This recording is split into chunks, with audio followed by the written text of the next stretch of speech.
Olá, está no ar mais uma entrevista especial aqui no canal Empreender. Eu sou Camila Xavier e te convido a ficar comigo pelos próximos 28 minutos. O assunto da nossa conversa hoje é sobre o planejamento tributário, que é a forma mais eficaz que uma empresa tem para reduzir aí custos com tributação, né? E quem vai conversar com a gente sobre esse assunto é a Luísa Leite, ela que é fundadora da Atributum, empresa de tecnologia e consultoria tributária estratégica. Oi, Luísa, seja muito bem-vinda. Olá, pessoal. Obrigada pelo convite, por estar participando dessa conversa com vocês. Luísa, a gente sabe que o Brasil é um dos países com maior carga tributária no mundo, né? O que impacta diretamente aí na competitividade dos negócios. Mas existem maneiras de não burlar a legislação brasileira e ainda evitar custos maiores com o fisco? Bom, grande parte da nossa complexidade tributária faz com que as empresas elas tenham um custo para cumprir com essas obrigações acessórias muito alto. Isso faz com que toda a parte tributária e fiscal acabe sendo muito onerosa para as empresas, né? Então, o que a gente consegue fazer justamente para tentar diminuir esses custos? Aí a gente entra justamente no que a gente veio para conversar hoje aqui, que é em relação à questão do planejamento tributário.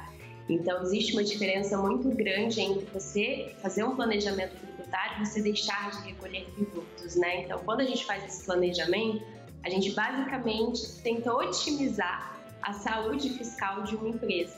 Vem onde que ela está pagando mais tributo ou formas que ela possa reduzir a sua carga tributária para diante dessa complexidade que a gente tem dentro do nosso sistema tributário, a gente possa manejar a nossa legislação de forma com que a empresa ela consiga ser competitiva, que ela consiga reduzir um pouco a sua carga para que ela tenha essa redução dos custos também dentro da operação. Maravilha! E após fazer esse planejamento tributário, como saber qual é o enquadramento tributário ideal para a minha empresa? A gente tem que levar em consideração algumas variáveis quando a gente vai escolher qual que é o melhor regime tributário. Então, dentre essas variáveis, além do faturamento, de você atingir o teto ali de cada uma dos regimes, seja no Simples Nacional, seja no lucro real ou no lucro presumido, existem também obrigações acessórias que são justamente decorrentes dessas obrigações que a gente tem que atrelar ali o custo, né, para a operacionalização. Então, se eu vou fazer as minhas declarações mensais, se eu vou fazer isso periódico, se eu vou levar em consideração o lucro que eu vou ter, ou se eu vou levar em consideração a minha receita mensal. Então, dependendo da operação, esses fatores eles acabam influenciando. E aí faz mais sentido um regime ou outro. Normalmente essa decisão a gente recomenda que seja feita junto com um profissional de contabilidade, com um profissional do meio jurídico, justamente para que ele consiga ter um olhar técnico para analisar todas essas variáveis e daí sim conseguir ver dentro daquela situação da vida fiscal daquela empresa qual que é o melhor regime, até porque não existe receita de bolo. Cada empresa tem a sua realidade e a partir daí um regime pode ser mais benéfico ou não para cada uma delas. Muito bem, para isso a importância, né, de ter uma boa gestão de custos da empresa e reduzir os impostos. Isso também é importante, né, para o desenrolar da empresa, para o crescimento da empresa mesmo, ter essa redução dos impostos, tendo como base aí uma boa gestão de custos, né? Um ponto que muitas empresas não sabem é que, a depender de qual que é o seu regime tributário ou de qual é a sua atividade, você tem direito a abater valores do quanto que você paga de crédito. Então, vou usar um exemplo aqui. Empresas de autopeça, elas estão dentro de um regime que a gente fala de um regime monofásico. Então, custos que ela vai ter podem ser deduzidos dessas bases tributárias para que elas tenham ali, de certa forma, um benefício no final do mês. Trazer dentro desse cenário quais vão ser as alíquotas que vão ser aplicadas, quais vão ser os tributos que vão ser recolhidos mês a mês, e a empresa ela acaba tendo que ter ali uma decisão de negócio, né? Dentro desses cenários hipotéticos, qual que eu acho que é mais benéfico dentro da minha realidade e a partir daí a gente faz a implementação desse planejamento junto à contabilidade, justamente para poder fazer, seja a opção, né, do regime tributário, seja até mesmo pleitear algum benefício, alguma transação, renegociar algum débito que ainda esteja em aberto, aproveitar créditos que sejam levantados. Então, o planejamento tributário, ele acaba sendo um diagnóstico em que a gente passa um pente fino dentro da empresa, e aí até uma estratégia interessante, às vezes até para remodelação do negócio em si. Então, quando a gente faz o planejamento tributário, a gente abre clientes também para que a gente aprimore até mesmo a operação dentro da empresa, de forma não só a reduzir os custos fiscais, né, mas às vezes até mesmo otimizar o dia a dia e a operação. Perfeito. E qual que é a importância da tecnologia nos negócios, Luísa? Eu acho que parte do ponto de que errar é humano, né? Então, quando a gente tem uma tecnologia envolvida nessas operações, acaba que a gente consegue trazer mais assertividade. Então, dentro de um planejamento tributário ou dentro de um diagnóstico fiscal, para a gente trazer essa eficiência fiscal para dentro da empresa, a tecnologia ela é uma super aliada, desde identificar fragilidades, pontos em que podem estar sendo frágeis e que podem gerar algum tipo de ônus. Então, a gente fala muito da tecnologia sendo utilizada também para a identificação de passivos ocultos. Eu não sei que eu tenho um passivo porque eu não consigo identificar ali quais são as inconsistências dentro do meu sistema fiscal da empresa. Então, a tecnologia ela vem para apontar esses passivos, vem para apontar pontos de melhoria e vem para trazer essa assertividade. Mas é interessante a gente colocar também que, embora a gente tenha toda a tecnologia trazendo esses pontos de aprimoramento e tornando muito mais célere o processo como um todo, a gente sempre acaba precisando também do auxílio, né, seja do contador, seja do corpo jurídico, para que eles façam análise crítica também dessas informações que a gente vai levantar, justamente para auxiliar a empresa nessa tomada de decisão com base nesse panorama que o sistema ele consegue fazer de forma mais rápida, mais assertiva e também de uma maneira um tanto quanto mais eficiente do que se fosse feito à mão e de forma manual. Sim. E a Tributum foi criada por você, né? Me conta aí um pouquinho sobre como funciona a empresa e os desafios que você enfrentou no início. A Tributum ela surgiu justamente dessa necessidade. A gente faz parte de um grupo que é o grupo Tax Vision, em que a gente presta consultoria tributária, seja para empresas ou seja até mesmo para escritórios que não tenham essa área e essa expertise já desenvolvidas. E a Tributum ela veio justamente para suprir esse braço que a gente não tinha ainda, que era a gente precisa de tecnologia para a gente ganhar escalabilidade, para a gente ganhar celeridade dentro dos nossos procedimentos e para a gente ser cada vez mais exato e assertivo. Então, imagina, a gente está lidando com uma complexidade infinita de normativas que hoje a gente tem. Então, a gente colocar pessoas para fazer todas essas análises e apontar todas as inconsistências, levantar a documentação, acaba não sendo tangível. Então, a Tributum ela surgiu justamente para ser um braço tecnológico de forma com que a gente consiga prestar o serviço para o cliente de uma forma muito mais célere e com muito mais confiança de que aquela informação ela vai estar certa, porque a gente tem toda uma inteligência fiscal e artificial desenvolvida já dentro dos parâmetros do que a gente tem de normativa e ela vem sendo constantemente atualizada para já levar todos esses pontos em consideração na hora de fazer o diagnóstico de uma empresa. E quais os principais desafios que você enfrenta ao ajudar outras empresas com a redução aí dos passivos tributários? Acho que o primeiro ponto normalmente é o entrave de achar que um planejamento tributário não tem base legal para acontecer. Então, às vezes as pessoas confundem muito. Eu vou fazer um planejamento tributário, eu vou estar indo contra alguma lei, eu vou estar infringindo algo, quando na verdade a gente só está arquitetando, né, e construindo ali um cenário quanto mais benéfico para a empresa. O outro desafio que a gente tem é justamente da gente alimentar o software com as constantes alterações tributárias. Então, a gente lida com diversas alterações no Brasil inteiro. Então, a gente tem a nível municipal, a nível estadual e a nível federal. E, Luísa, como é que você enxerga aí o futuro da recuperação de crédito tributário? O que a gente pode esperar aí para o futuro? Eu acredito que esse mercado é um mercado muito promissor. A gente vivencia hoje um período que é um período um pouco mais delicado, porque a gente tem visto muitas empresas surgirem e não atuarem com a mesma responsabilidade que vários players como a gente atua no mercado.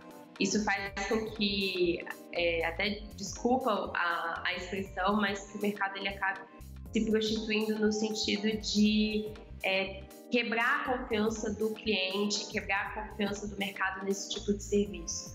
Mas com trabalhos cada vez mais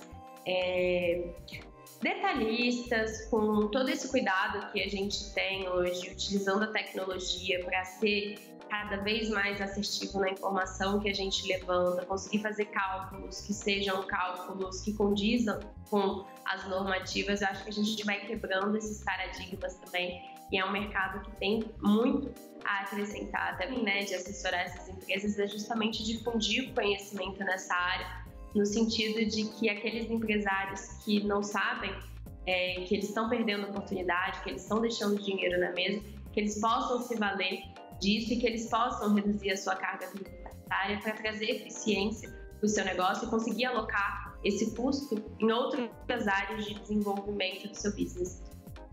Muito bom, Luísa Leite. Eu vou te pedir uma pausa rápida, porque agora nós vamos para um rápido intervalo e na volta vamos continuar o nosso assunto sobre tributação com a Luísa. Então não saia daí, é bem rapidinho, eu já volto.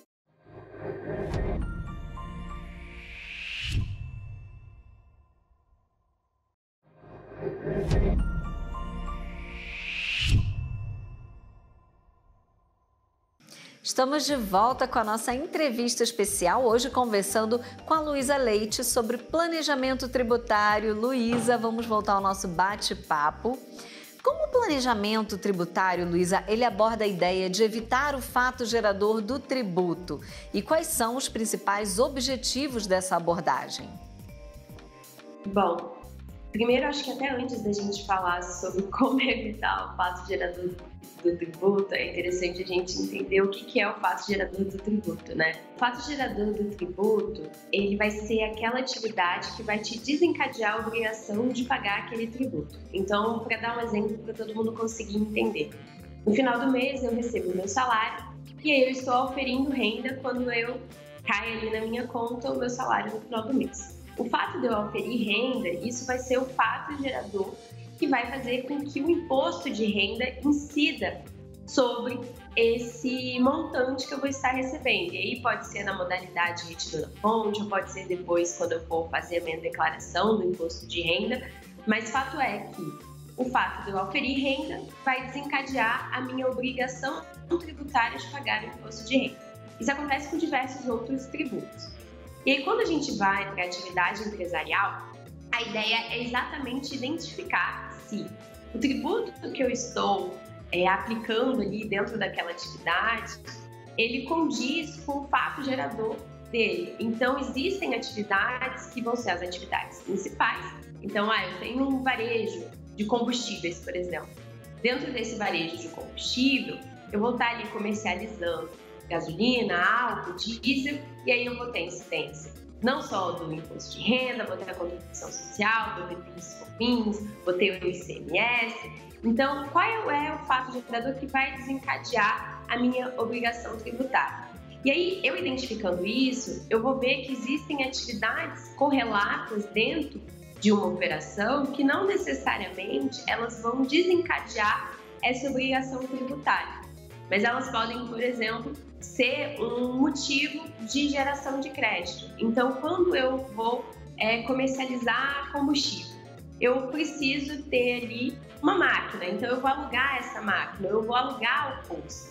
Eu vou ter um gasto ali com aquele posto, mas o fato de eu estar alugando aquilo não é a minha atividade principal. Então, eu estou gerando crédito com esse gasto que eu vou deduzir de outros tributos que eu vou pagar. Então, dentro do planejamento tributário, a gente fazer essa distinção de qual que é a atividade principal, quais são as atividades que são correlatas, quais são as atividades secundárias, elas todas fazem com que a gente consiga identificar se o tributo que está sendo pago, ele está sendo pago de forma correta, se a alíquota está correta também, se está condizente com aquela atividade e se existe a necessidade do pagamento desse tributo. Então, muitos planejamentos tributários, eles acabam optando, né, caracterizando certa atividade justamente para vincular a determinado fato gerador. Então, um exemplo disso foi, eu já estou terminando, em relação, por exemplo, às sobremesas. Hoje em dia, se vocês forem nesses fast foods,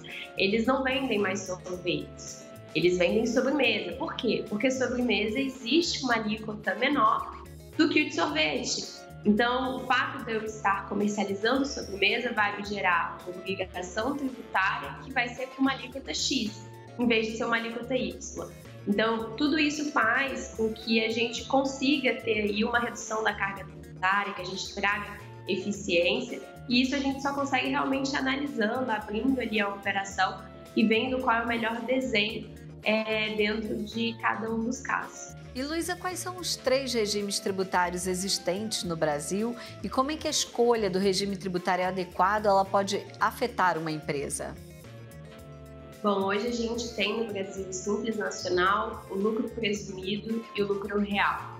O Simples Nacional, você tem que ter um faturamento ali em até quase 5 milhões, né? 4,8 milhões no ano. E existe um rol de atividades que elas podem ser enquadradas dentro do regime. Então, essa lista você pode consultar dentro do, se eu não me engano, do portal do Simples Nacional. O lucro presumido, você vai ter alíquotas, né, que vão variar ali entre 1,5% até 32%. E aí você tem o rendimento bruto anual tendo que ser na casa entre 4 milhões e 78 milhões de reais. E por fim a gente vai para o lucro real também, em que você tem faturamentos a partir de 78 milhões brutos ano. E a ideia desses regimes é justamente não só trazer essa imposição em relação aos valores, né, relacionados ao faturamento anual, mas também as obrigações acessórias que você tem decorrente de cada um deles. Então, o Simples Nacional ele é um regime que é muito mais simplificado. Você tem toda a parte de obrigação acessória basicamente numa guia única, que é o DAS.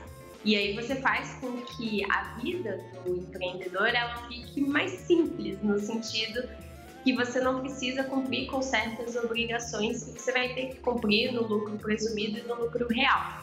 Sempre vai ser mais vantajoso eu estar no Simples Nacional, ou eu posso chegar e não tenho ali uns 78 milhões, mas já bati ali os 4 milhões, quero ir para o lucro presumido. Às vezes vale mais a pena, por mais que você tenha mais obrigações acessórias, dependendo da alíquota, da faixa que você vai se enquadrar, você vai ser menos tributado.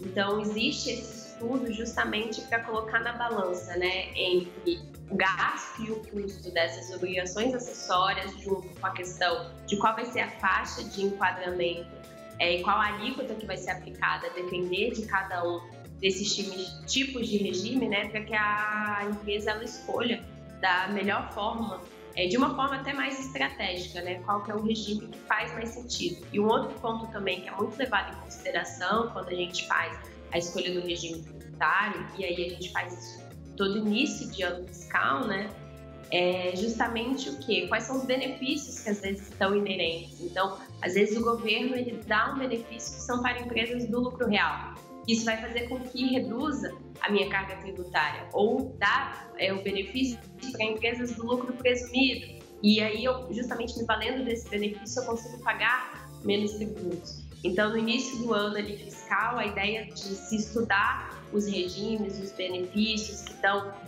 vigentes, o faturamento ali, fruto da empresa, é justamente para poder alocar ali de uma forma mais estratégica e escolher o melhor regime, obviamente, não sendo um compromisso eterno, podendo ser mudado ano a ano, a depender ali da realidade e da vida fiscal da empresa ao longo desse período. Sim. E Luísa, como é que um advogado tributarista ele pode auxiliar uma empresa na recuperação de créditos tributários? Eu acho que o primeiro ponto é em relação às oportunidades. Então, quando a gente entra numa empresa, a gente vai justamente bater. A empresa está no Simples Nacional, está no lucro presumido, está no lucro real. Quais são as oportunidades a partir de cada um desses regimes tributários? E aí, dentro dessas oportunidades, o que essa empresa ela já se valeu ou não? Então, vou trazer um exemplo. Eu tenho as clínicas médicas, que elas podem se valer do benefício de redução das alíquotas para regime hospitalar. Então, você reduz as alíquotas de imposto de renda e contribuição social de 32% para 8%. Mas você precisa ter uma sociedade empresária, tá? Não pode estar no Simples Nacional. Então, a ideia com isso é o quê? Você identificar ali quais são as nuances daquele negócio, daquele modelo de negócio para você apresentar esse benefício para o cliente. Identificada essa oportunidade, a gente vai para uma fase que é a fase de calcular, né? Qual que vai ser o montante, o crédito que essa empresa tem para reaver? Eu vi que a clínica fazendo essa redução, ela vai ter um benefício mensal aí de uma redução de 60 mil mês de gasto. E ela ainda pode recuperar nos últimos 5 anos, que são justamente os valores, né, que foram pagos a maior, um valor X. Daí você apresenta para o seu cliente. E aí um ponto, só para a gente até fechar essa pergunta, que é interessante, é que quando a gente fala de crédito tributário, além dessas oportunidades que tem a depender de cada regime tributário, de cada atividade econômica, a gente tem sempre que lembrar que o nosso Código Tributário, ele traz que você não pode pagar por algo que não está imposto na lei ou que você não tem ali o fato gerador, que foi até o que a gente falou ali, que te obrigue a cumprir com aquela obrigação tributária. Então, todo o valor que é pago a maior, que é pago a mais, é direito seu restituir. Só que existe um prazo para isso. E o prazo para isso é o prazo de 5 anos. Então, quando a gente faz análise de uma empresa, a gente tem que verificar os 5 anos para trás para ver se tiveram valores que foram pagos a maior. E além desses 5 anos para trás, daqui para frente, o que a gente pode reduzir também? Então, são 2 momentos de análise que o advogado tributarista ele tem que estar atento e que o próprio dono de uma empresa ou mesmo a contabilidade também pode instigar essa busca de quero saber o que nos últimos 5 anos teve ou não teve de pagamento a maior e o que eu posso reduzir daqui para frente também para reduzir a minha carga tributária. Muito bom, Luísa Leite, fundadora da Atributum. Infelizmente o nosso tempo chegou ao fim, mas eu quero agradecer muito sua participação, as dicas que você deu e por toda essa explicação acerca do planejamento tributário e da sua importância. Obrigada. Eu que agradeço. E você continue acompanhando a programação do canal Empreender, que você sabe, né? Assistir é sempre um bom negócio. E eu espero você na próxima entrevista especial. Até lá!